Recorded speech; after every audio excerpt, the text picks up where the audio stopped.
CBN Sustentabilidade, com Rosana Jatobá.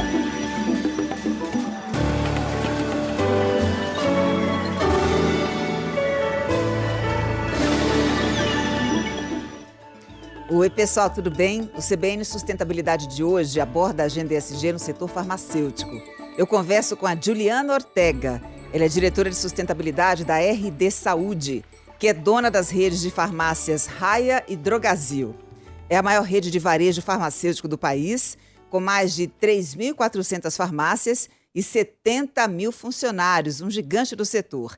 Juliana, que prazer te receber aqui no CBN Sustentabilidade. Tudo bem com você? Tudo ótimo, obrigada pelo convite, um prazer estar com você aqui, com todos os ouvintes aqui da Rádio CBN. Prazer é nosso, Gil.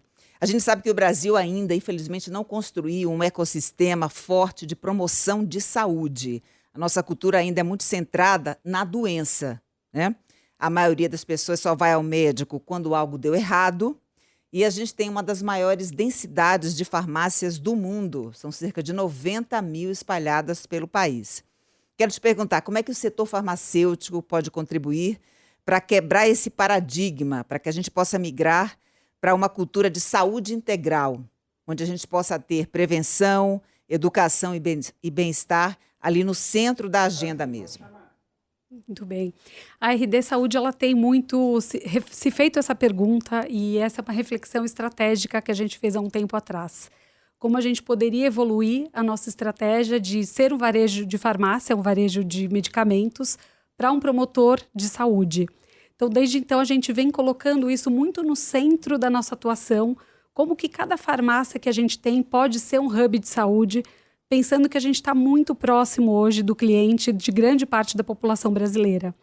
Então, a gente tem a capilaridade para poder prestar esse primeiro atendimento, para poder estar próximo do cliente, levando não só medicamento acessível, mas uma cultura de cuidado, de uma jornada de saúde que passa por sono, por alimentação, por exercício físico, e como a gente também, como empresa, pode ir trabalhando para criar hábitos saudáveis nessa população que é muito numerosa e que está com a gente aí como cliente. E você nota por parte da população, dos consumidores, esse desejo mesmo de habitualmente buscarem essa saúde mais integral?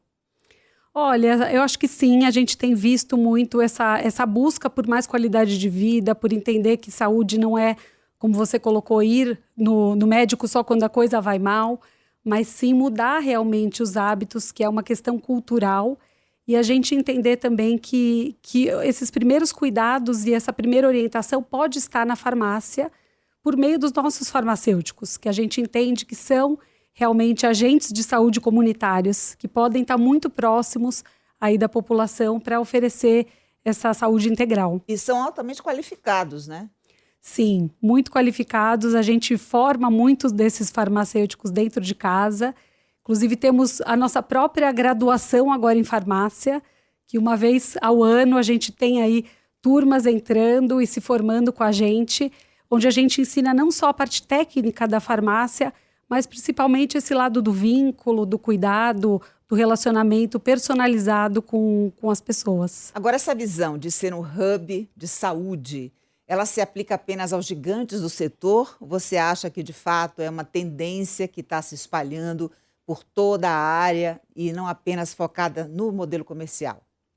Olha, eu acho que as farmácias de todo o Brasil têm esse potencial, né? A gente tem buscado expandir os serviços que a gente pode oferecer na farmácia, então desde a aplicação de vacinas, que já tem muito esse viés da prevenção muito forte, orientação, as primeiras orientações, serviços como aferição de pressão, glicemia, bioimpedância, muitas coisas que podem ser usadas como ferramentas dos clientes no dia a dia para a gestão da sua saúde, para acompanhamento dos seus parâmetros, e isso é uma mudança cultural também, né, de estar monitorando com frequência essas questões, buscando a farmácia para essa prevenção. Então, acho que as farmácias de todo o Brasil hoje têm potencial de oferecer isso. Na sua avaliação, faltam políticas públicas para que o consumidor pense mais na saúde do que na doença? Olha, eu acho que falta mais a questão cultural mesmo, né? Acho que a gente entender que a saúde é algo que a gente constrói no dia a dia. São as escolhas diárias que a gente faz, né? De mudança de um hábito, de pensar na alimentação, de dormir quantidade mínima de horas ali, de ter a atividade física como um hábito do dia a dia. Então, acho que tudo isso é o que a gente vai acumulando ali de poupança para o futuro, para o envelhecimento saudável, quando a gente fala em longevidade, e que a gente ainda não virou essa chave, talvez, por completo, né? Eu acho que a gente está começando a olhar mais, principalmente porque se fala muito mais de longevidade, como viver mais, mas também viver melhor. E aí, nesse caso, eu quero destacar o papel da tecnologia, né, da saúde digital, para a gente migrar, de fato, para esse modelo mais preventivo, concorda? Sim, sim. A gente tem apostado em plataformas digitais também. A gente tem o nosso programa Mais Saúde, por exemplo, onde a gente tem algumas jornadas para acompanhar a melhoria de saúde do nosso cliente. A gente tem uma ferramenta muito interessante, que é o perfil de saúde do cliente, em que a gente consegue, de tempos em tempos, aferir mudanças nessas várias dimensões. E, obviamente, a gente poder ofertar também caminhos para ajudar e apoiar essa melhoria. Muito bem. Agora vamos falar especificamente das iniciativas ESG da RD. E aí eu quero abordar a questão do plano de descarbonização. Como é que a empresa está mapeando e tentando reduzir as emissões de carbono em toda a cadeia, não apenas nas operações internas, os chamados Escopo 1 e 2, mas no 3, e aí considerando logística, refrigeração e lojas físicas. Legal. A gente tem atuado em algumas frentes, sempre pensando em metas que sejam alinhadas ao Acordo de Paris e que sejam ambiciosas o suficiente para a gente ter uma redução significativa. Então, pensando dentro da nossa própria operação, a gente tem feito um trabalho muito forte, olhando para a logística, olhando para o nosso transporte, como a gente faz os produtos chegarem aí no Brasil todo. E a gente tem um resultado bastante expressivo já, de ter reduzido 39% as nossas emissões de 2021 para cá. E aí a gente começou a olhar também para a cadeia de fornecimento. Um primeiro passo foi a gente mapear realmente os fornecedores prioritários, aqueles que mais impactavam o nosso inventário de emissões. E a gente tem feito um trabalho muito forte de conscientização com eles, de apoiá-los a medir o seu próprio impacto, de criar os seus próprios inventários e entender os caminhos ali. E um próximo passo que vai ser o de propor que eles criem metas também alinhadas à ciência. E um ponto bem bacana foi trazer o viés do reconhecimento. Então, a gente tem um programa também de premiação desses fornecedores, que é o principal programa de premiação da empresa para os fornecedores, e a gente tem a variável climática ali contando por 15% do peso ali da pontuação do programa. Então, a gente está com algumas estratégias pensando no nosso papel mesmo de varejo como impulsionador de mudanças. Isso é muito importante, aproveitar a influência e a capilaridade para que todos possam estar na mesma página. Não adianta uma empresa desse nível estar realmente ali alinhada à agenda nessa questão da redução drástica das emissões de carbono, se os parceiros fornecedores estão fora, né? Estão aí emitindo, assim, essa preocupação mesmo com a pegada de carbono. Agora, Dil, a questão dos resíduos, que é um grande calcanhar de Aquiles aí do setor. Quero saber qual é a estratégia da RD para coleta e destinação segura de medicamentos vazios e também das sobras que são trazidas pelos clientes. Os clientes participam, estão engajados nessa luta pela economia circular? Olha, sim, a gente tem visto um interesse muito grande dos clientes nesse programa. É o nosso programa mais antigo de gestão de resíduos e de economia circular, que é o programa Descarte Consciente. Então, a gente tomou uma decisão de levar para 100% das farmácias. Todos os pontos de farmácia que a gente tem hoje no Brasil têm o coletor de medicamentos que não estão mais sendo utilizados ou estão vencidos. E o consumidor leva para lá, ele separa ali o medicamento da bula e do papel e a gente leva para os nossos CDs e depois, junto com a indústria, a gente dá uma destinação adequada dentro do que preconiza a legislação. E o que a gente vê é que a gente precisa falar sempre disso para o consumidor. O consumidor não sabe o impacto que é, por exemplo, você descartar um medicamento no vaso sanitário ou num lixo comum. Então, a gente fez uma conta do que a gente recolheu ano passado, só de medicamentos, que foram mais de 430 toneladas. Toneladas. Que loucura. Isso se alcança rios, lençóis freáticos, oceanos. A gente está falando ali que poderia ter um impacto de poluir mais de 190 bilhões de litros de água. Né? Então, a gente já vê estudos de, olha, foi recolhida uma amostra em tal lugar e tinha medicamento na água. Né? Então, é um trabalho muito forte de conscientizar a população para que ela entenda que o medicamento precisa ter o seu próprio descarte. E a gente está lá para ser esse parceiro. Muito bem colocado esse ponto, né? A conscientização do consumidor para dar uma destinação correta. Então, cabe a ele a chamada logística reversa nessa etapa. Sair de sua casa e levar para a farmácia onde ele comprou, mesmo aquela que não necessariamente onde ele comprou, mas que tem esse sistema mesmo de coleta e destinação do resíduo para evitar a contaminação do solo e das águas. Se a gente puder fazer uma comparação, a gente pode relacionar com a questão dos microplásticos, né?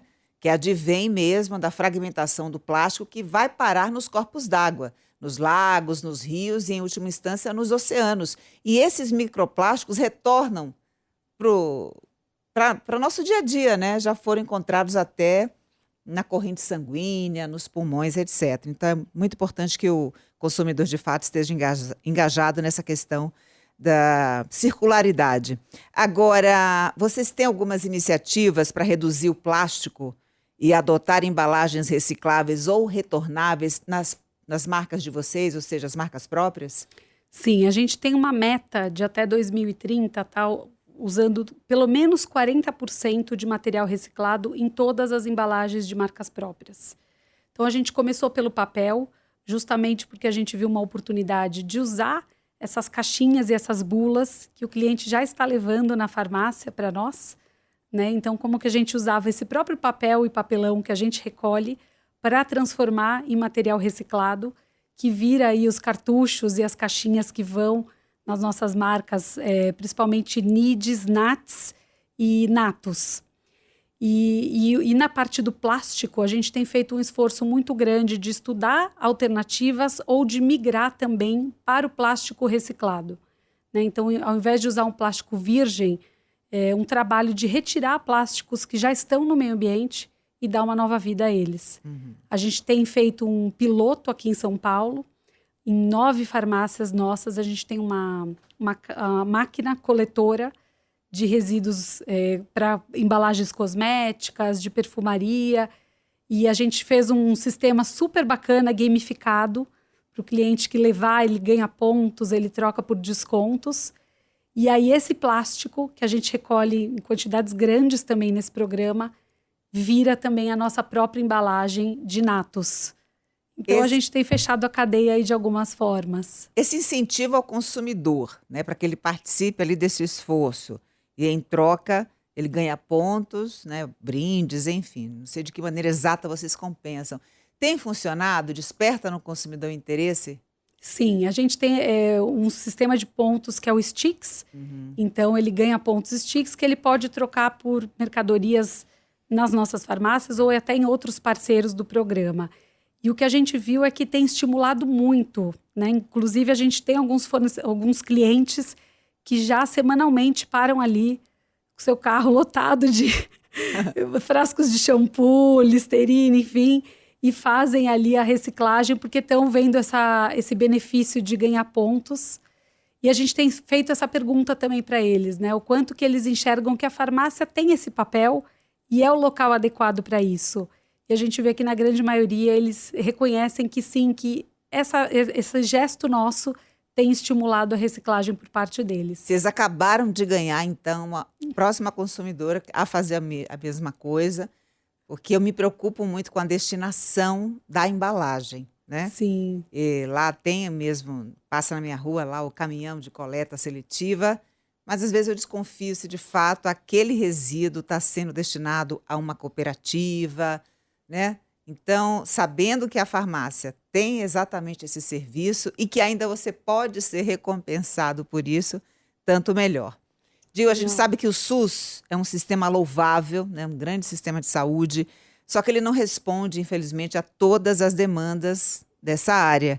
Como é que a RD está atuando para aumentar o acesso, por exemplo, a medicamentos e a serviços de saúde essenciais, especialmente em regiões vulneráveis? Legal. A gente é parceiro do programa que tem farmácia popular. Então, hoje a gente já consegue atender uma grande parte da população que precisa de acesso a medicamento, usando as nossas farmácias e essa parceria com o governo federal. Além disso, a gente tem alguns dias da semana, alguns momentos em que a gente oferece também serviços gratuitos para a população, como aferição de pressão, por exemplo. E a gente está fazendo também um experimento piloto hoje na região do Capão Redondo, que é a nossa Casa Farol, onde a gente recebe ali a população local para um atendimento em saúde integrativa. Então, ali a gente vai trabalhar exatamente essas práticas de prevenção, que a gente chama de práticas complementares em saúde, como yoga, meditação, aromaterapia, farmácia natural. E a gente tem visto aí aumentar o acesso realmente, cada vez mais as pessoas buscando mais esse serviço e tendo resultados impressionantes na sua saúde. Então, um programa aí que está sendo premiado e que a gente tem sentido resultados muito positivos de levar esse acesso para quem precisa. Muito bom, até porque a questão da saúde está muito relacionada à emoção, né? Então, se você você trata bem essa questão emocional, mental, sobretudo mental hoje, você tem, de fato, resultados surpreendentes. No mal, na raiz, né, do problema. Sim. Agora, eu queria repercutir com você um projeto de sucesso da RD, que são as vendas das revistas customizadas da marca, ali mesmo no balcão da loja, antes de os consumidores pagarem a conta pelos produtos. Né, vocês oferecem aquela revista e o valor que é arrecadado, ele é doado para hospitais. Agora, conta um pouco para a gente desse programa. Olha, esse programa ele fez agora 17 anos, né? Ele foi lançado em 2008 e é a nossa contribuição para que o cliente também possa ter um papel social, ser um agente de transformação e fazendo um gesto que é uma microdoação. Então, ele leva ali um exemplar do livro da coleção Sorria, que tem conteúdos de qualidade, que falam de saúde mental, que falam de saúde integral, que falam de temas atuais hoje. E aí a gente tem o lucro desse projeto, desse livro, revertido, então, para mais de 20 organizações que trabalham com saúde no Brasil todo. Então, a gente está apoiando desde hospitais que combatem o câncer infantil, até projetos de saúde na Amazônia, equipando hospitais em regiões remotas com mamógrafos, enfim, zerando a fila ali de atendimento oftalmológico. É um projeto que ele é bastante transformador e um marco dele foi esse mês, quando a gente esteve ali no GRAAC, que é um hospital de combate ao câncer infantil, e que celebrou 25 milhões doados pelo projeto para o hospital. Então, ali eles construíram uma nova ala de radioterapia e aí conseguiram aí salvar milhares de vidas, né? Então, a gente pensa que é o colaborador podendo também ter um papel ali de transformação social ao ofertar esse livro e o cliente fazendo a sua parte também. Muito legal. E eu imagino que o critério para a doação seja o grau de necessidade mesmo ali do hospital ou do centro de saúde. Você se referiu agora à questão do mamógrafo. E a gente sabe o quão difícil é para as mulheres fazerem um exame de mamografia aí pelos confins do Brasil, né? Sim, a gente faz um edital a cada 3 anos para selecionar as organizações e algumas são fixas conosco, como o caso do GRAAC. Mas é sempre muito disputado, porque as necessidades são muitas, né, pelo Brasil todo. E certamente a gente sempre tem um olhar para essa questão da prevenção e do tratamento ao câncer de mama. Inclusive, vale lembrar que a gente está atualmente numa parceria também com o Instituto Natura para fazer uma campanha mais forte, nacional, para prevenção e combate ao câncer de mama. Que cresceu muito, sobretudo entre as jovens, né, nos últimos anos. É preciso que a gente faça uma frente mesmo mais eficiente para combater esse problema. Mas eu sei que vocês têm outros programas que destinam lucro líquido a doações. Conta pra gente. A gente teve desde 2021, a gente tomou a decisão de destinar 1% do nosso lucro líquido do ano anterior para ações de saúde integral pelo Brasil, sempre pensando em chegar nas populações mais vulneráveis, enfim, nos municípios todos onde a gente está presente. E o ano passado a gente se associou ao compromisso 1%, que é um convite para outras empresas também assumirem publicamente esse 1%. Então, a partir dali, a gente conseguiu ampliar bastante a nossa atuação social, os nossos investimentos. A gente tem focado muito em saúde física e mental, entendendo também como saúde mental virou um tema muito forte da nossa atualidade. Então, olhando como a gente trabalha esse tema entre os jovens, como a gente trabalha junto ao poder público também, a questão da saúde mental.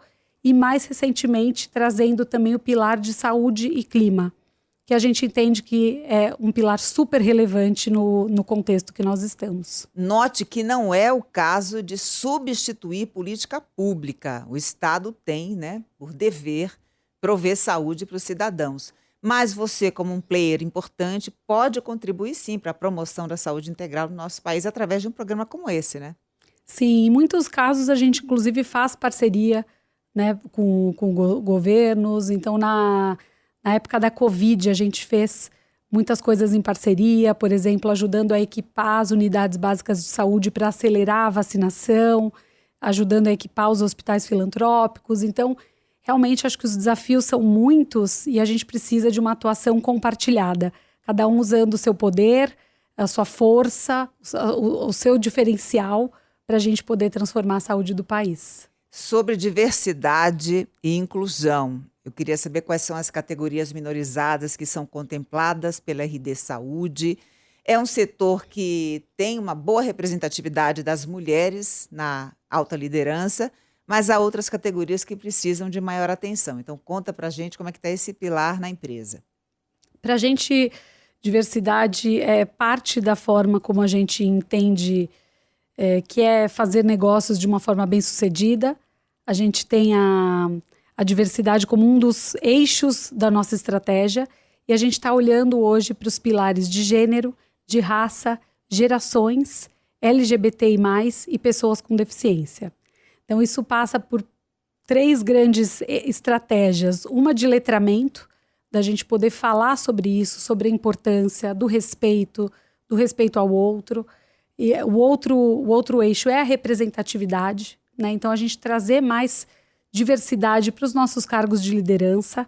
E hoje eu me alegro de dizer que a gente tem 50% da nossa liderança já formada por pessoas negras. Maravilha. E 62% por mulheres. Uau.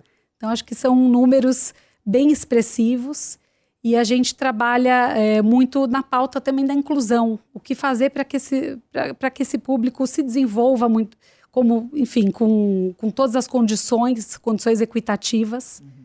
E acho que um dado que vale compartilhar, a gente fez recentemente um censo para perguntar o que as pessoas achavam ali da nossa atuação em diversidade. E a nota geral foi 8,3, que eu achei bem alta, assim, fiquei feliz. E 83% das pessoas disseram que acreditam que há oportunidades iguais para todos, né? Então, a gente busca o 100, mas eu acho que a gente já está bem feliz com a percepção das pessoas de que esse é um tema super relevante para nós. Super relevante porque é uma questão de justiça social, porque vocês estão mirando na inovação. Olha, eu acho que os dois. Eu acho que a diversidade ela é uma ferramenta de inclusão de grupos que foram aí historicamente marginalizados, mas eu acredito que também quanto mais diverso, a gente acredita, quanto mais diverso o nosso time, mais a gente vai estar pronto para entender os nossos clientes, para poder chegar em todos esses cantos do Brasil com algo que tenha valor e poder ser uma empresa que converse com todos os públicos também.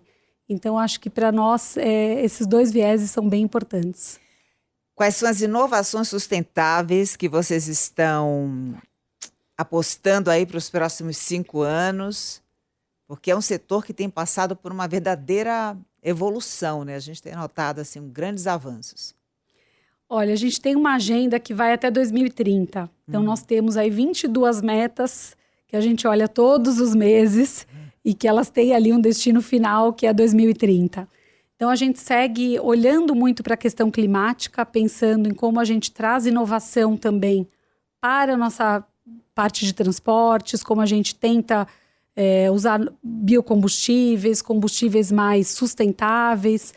Toda essa agenda também de produtos, de marcas próprias, ela também requer um investimento alto em inovação, em estudar o que há de mais novo nessa parte de embalagens. Então, a gente tem olhado muito para isso também. E acho que pensar muito como a tecnologia, a inteligência artificial também pode nos apoiar no futuro a escalar soluções. Então, acho que vai por esta linha. Muito bem. Para finalizar, quero te perguntar qual é a contribuição, a maior contribuição que a RD pode dar para a evolução da agenda ESG no setor aqui no nosso país? Olha, eu acredito que a gente parte do cuidado com as pessoas como centro de tudo que a gente faz e o propósito. Então, eu acredito que sempre que a gente consegue trazer essa lente, né, para como a gente olha para as nossas 70 mil pessoas, como a gente trabalha o nosso farmacêutico, o nosso funcionário como um agente de transformação, que ele se transformando, ele também vai poder ser um agente de transformação para a vida do cliente, né, trazendo mais saúde ali, e engajando também esses 50 milhões de clientes que a gente tem para práticas de sustentabilidade. Então, acho que o varejo está num lugar muito privilegiado de poder alcançar muitas pessoas, né? A gente fala todos os dias com mais de 1 milhão de pessoas, né? Então, levar essa mudança de hábito, levar essa proposta de comprar produtos mais sustentáveis, cuidado com o seu resíduo, educação para a saúde, ser esse primeiro ponto de contato, e também, como a gente falou, para a sua cadeia também, de Muito fornecedores. bem. Juliana Ortega, muito obrigada pela sua participação aqui no CBN Sustentabilidade. Foi um ótimo papo, né? Você curtiu? Obrigada, Rosana, adorei. Estou ansiosa para ouvir depois. Em breve vai ao ar. Muito obrigada e até uma próxima oportunidade. Obrigada pelo espaço. Eu conversei com a Juliana Ortega, diretora de sustentabilidade da RD Saúde, dona das redes de farmácias Raia e Drogazil. Além de ter acesso a conteúdo pelo YouTube, você também encontra essa entrevista no site, no aplicativo da CBN ou na sua plataforma preferida. Colaboraram comigo aqui no CBN Sustentabilidade, minha linda produtora Ana Luísa Bessa e o Guilherme Marconi. Nos trabalhos técnicos, o Cauã Felipe e na edição, o Rafael Furugem. Um beijo para você. Até semana que vem. CBN Sustentabilidade, com Rosana Jatobá.